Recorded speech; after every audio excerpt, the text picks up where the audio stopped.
Welcome to Chapter 4 of Principles of Mathematical Analysis. This chapter is devoted to continuity, one of the central concepts of all of analysis. Before we can say what it means for a function to be continuous, we need to understand what it means for a function to have a limit at a point. That is the goal of this opening section. We will define the limit of a function between metric spaces, connect it to the limits of sequences we studied in Chapter 3, and establish the basic limit laws for sums, products, and quotients. Let us get started. Here is our plan for this section. We begin with some motivation, explaining how function limits grow out of the sequence limits of Chapter 3, and why we work in general metric spaces. Then comes Definition 4.1, the epsilon delta definition of a limit, together with pictures that show exactly what it says. Next, Theorem 4.2 gives a powerful reformulation in terms of sequences, with uniqueness of limits as an immediate corollary. After that, we define the algebra of functions and prove Theorem 4.4, the limit laws. We finish with a summary and a look ahead to continuous functions. In Chapter 3, we developed a complete theory of limits of sequences. A sequence is a function defined on the positive integers, and its limit describes what happens as the index n grows without bound. That theory is the foundation we now build on. In this chapter, we ask a new question. Suppose f is a function and p is a point. What should it mean to say that f of x approaches a value q as x approaches p? Here, the variable x no longer runs through integers. It ranges over a metric space, and it can approach p from many directions at once. How exactly are the two notions of limit related? The good news is that the two notions are intimately connected. The main theorem of this section, Theorem 4.2, says that a function has limit q at p exactly when it sends every sequence converging to p to a sequence converging to q. This bridge lets us recycle everything we proved in Chapter 3. Before stating the definition, let us fix the general setting. Here's the setting we will use throughout. In the picture, the blue region on the left is a metric space, x, and inside it sits a subset E, shown in light blue. Our function f maps E into a second metric space, y, the green region on the right. The point P lives in x, and the candidate limit value q lives in y. The dashed gray arrow suggests how f carries points near P toward q. Why work at this level of generality? Because real functions, complex functions, and vector-valued functions are all special cases, and the theorems would not become any easier if we restricted to real functions. Discarding unnecessary hypotheses actually clarifies the picture. Here's the central definition of this section, built up in 3 steps. First, the cast of characters. X and y in our metric spaces.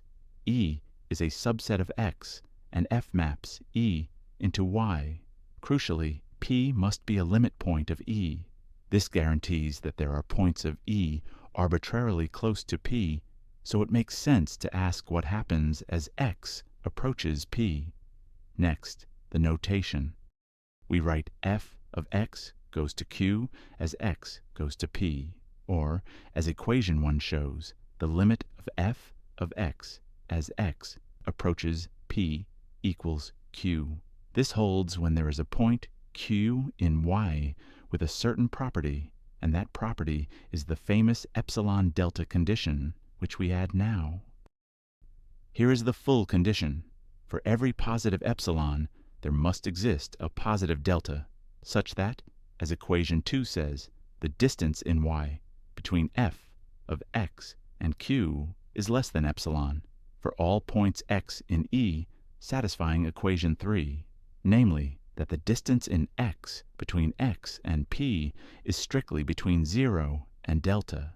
Think of it as a challenge and response. No matter how small a target epsilon you demand around q, I can find a radius delta around p so that f maps everything in that punctured ball into your target. Let us draw the picture. This diagram shows definition 4.1 in action.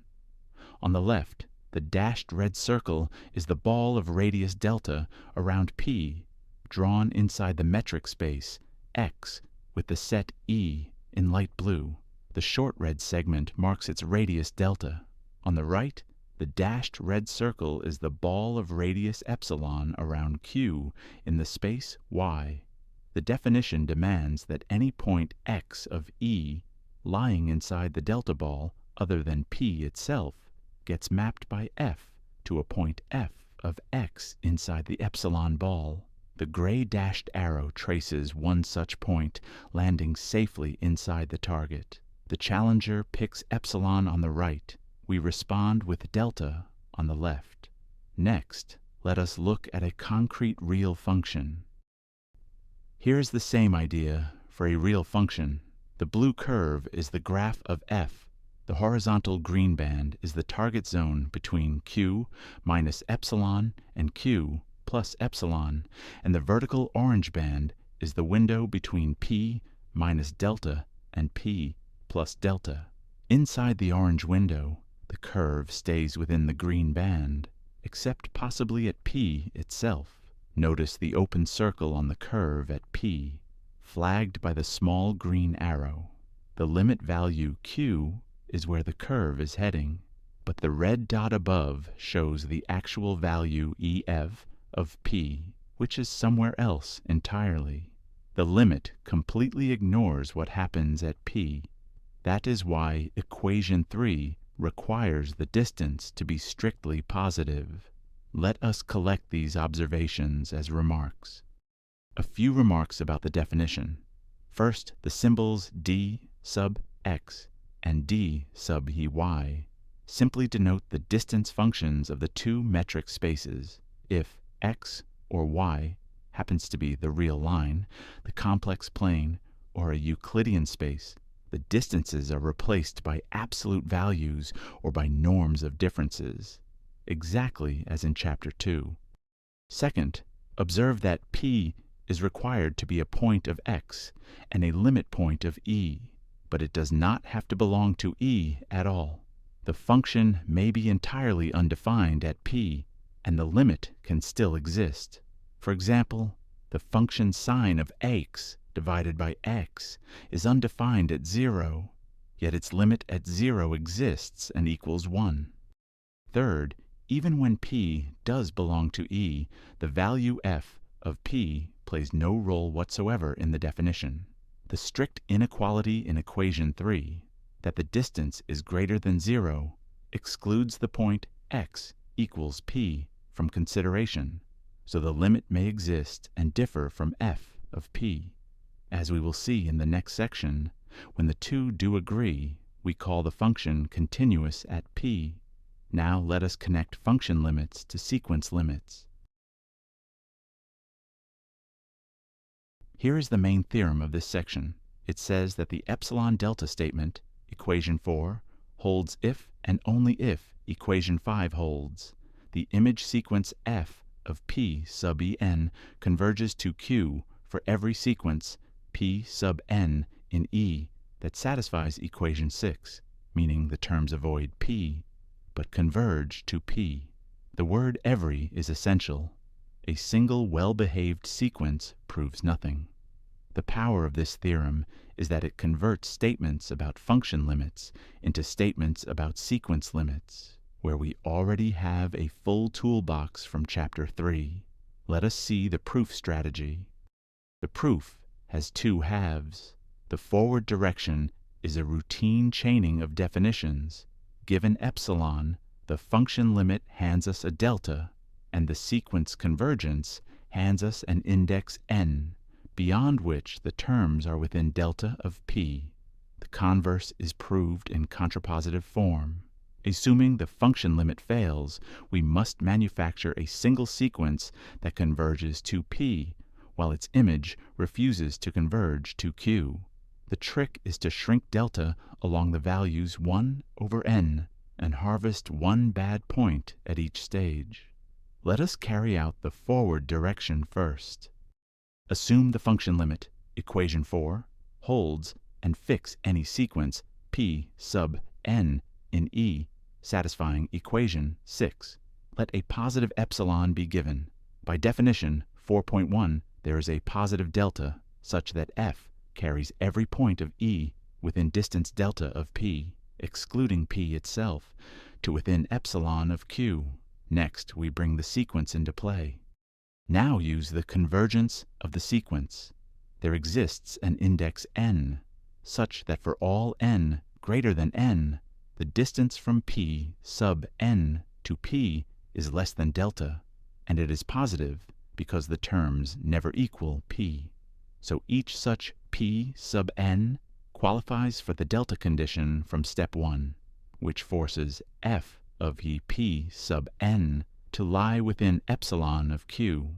Since epsilon was arbitrary, the image sequence converges to q, which is exactly equation 5. The forward direction is done. Now for the converse. For the converse, we argue by contraposition. Assuming equation 4 fails, we will show equation 5 fails for some sequence. Negating the definition carefully, there is one stubborn epsilon such that no delta works. That is, for every positive delta, some point x of E lies within delta of p, without being p, and yet its image stays at distance at least epsilon from q. Now we turn this failure into a sequence. Apply the failure with delta equal to 1 over n for each positive integer n. At every stage we harvest a point p sub n of E that is within 1 over n of p but not equal to p, whose image remains at distance at least epsilon from q. The resulting sequence converges to p and avoids p, so it satisfies equation 6, yet its image sequence stays away from q forever, so equation 5 fails. That completes the contrapositive, and with it the whole theorem. An important corollary drops out immediately. The corollary states that a function can have at most one limit at a given point. The proof, shown on the slide, takes a single line. Since p is a limit point of E, there exists at least one sequence in E converging to p without hitting it. By theorem 4.2, any limit of f at p must also be the limit of the image sequence. But the recall box reminds us of theorem 3.2 part b. A sequence in a metric space converges to at most one point. So two different function limits would force one sequence to have two different limits, which is impossible. Next, let us watch the sequential criterion in action on a famous example. Let us see the sequential criterion earn its keep on a famous example. Consider sign of the quantity 1 over x, defined on the half-open interval from 0 to 1. The point 0 is not in the domain, but it is a limit point of the domain. So the question on the slide makes sense. Does the limit at 0 exist? The graph tells the story. As x shrinks toward 0, 1 over x blows up.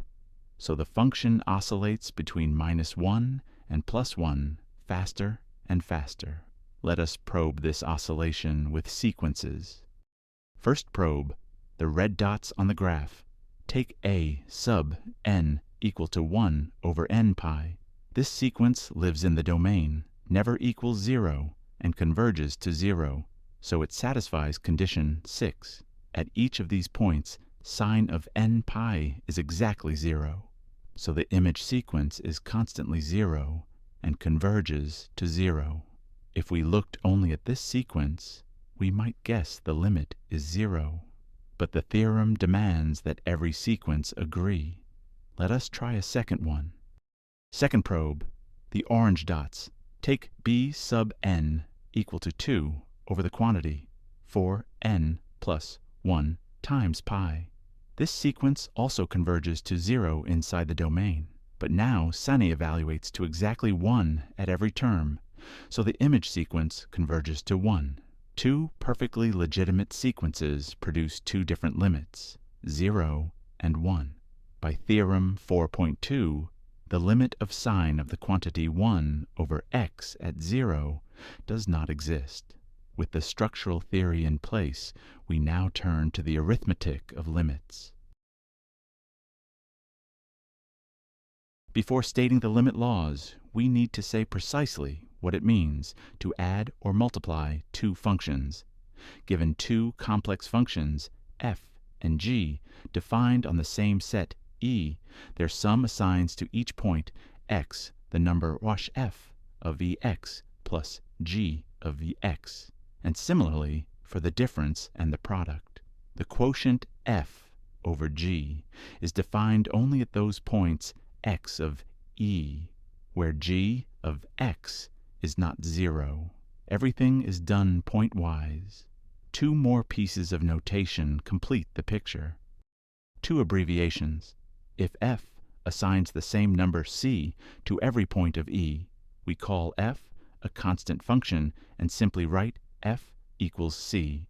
And if f and g are real functions with f of x greater than or equal to g of x at every point of E, we write f is greater than or equal to g for brevity. There are analogous operations for vector-valued functions, which we record next. For functions taking values in k-dimensional Euclidean space, the sum is again defined pointwise, and the dot product of f and g assigns to x the inner product of the two vectors f of x and g of x. Notice that this dot product is a scalar-valued function, not a vector-valued one. Finally, multiplying by a real number lambda simply scales the function pointwise. With the algebra in place, here come the limit laws. Theorem 4.4 is the workhorse for computing limits. The hypotheses: E is a subset of a metric space, P is a limit point of E, and f and g are complex functions on E whose limits at P exist and equal a and b respectively. The first conclusion, part A, says the limit of the sum is the sum of the limits, a plus b. Two more laws follow. Part B says the limit of the product is the product of the limits, a times b. Notice there is no assumption that the limits are non-zero or that the functions are bounded. Existence of the two limits is all we need. One more law for quotients. Part C handles quotients. The limit of f over g is a over b, provided b is not 0. The restriction is clearly necessary, since we cannot divide by 0 in the target. Together, these three laws let us compute limits of any rational combination of functions from the limits of the pieces. And thanks to Theorem 4.2, the proof costs us almost nothing. Here is the payoff of the sequential characterization. To prove part A, take any sequence P sub n converging to P in E without hitting P. By Theorem 4.2, f of P sub n tends to A, and g of P sub n tends to B. Theorem 3.3 from Chapter 3 tells us that sums, products, and quotients of convergent sequences behave exactly as expected, so the image sequence of f plus g tends to A plus B. Since the sequence was arbitrary, Theorem 4.2 converts this back into the function limit statement. The same argument proves parts B and C. No new epsilon delta work is needed. That is the bridge in action, as the diagram on the slide shows. A closing remark on the vector valued case. If f and g take values in k-dimensional Euclidean space, the sum law, part A, remains true word for word, and the product law becomes part B prime. The limit of the dot product is the dot product of the limit vectors. This parallels Theorem 3.4 about sequences in Euclidean spaces. There is no quotient law, of course, since division by a vector is undefined. That completes the mathematical content of this section. Let us summarize. Let us review what we covered. First, definition 4.1 gave the epsilon delta definition of a function limit between metric spaces. The point P must be a limit point of the domain E, but it need not belong to E, and even when it does, the value of f at P plays no role in the limit. Second, Theorem 4.2 showed that the function limit equals Q exactly when every sequence approaching P inside E, while avoiding P, has its image converge to Q. This bridge to Chapter 3 immediately gave us the corollary that limits, when they exist, are unique. Third, Theorem 4.4 established the limit laws. Limits respect sums, products, and quotients of complex functions, with the analogous sum and dot product laws for vector-valued functions. The proofs were nearly free, courtesy of the sequential characterization. In the next section, we take the decisive step. A function is continuous at P precisely when its limit at P exists and equals its value there. See you in the next episode.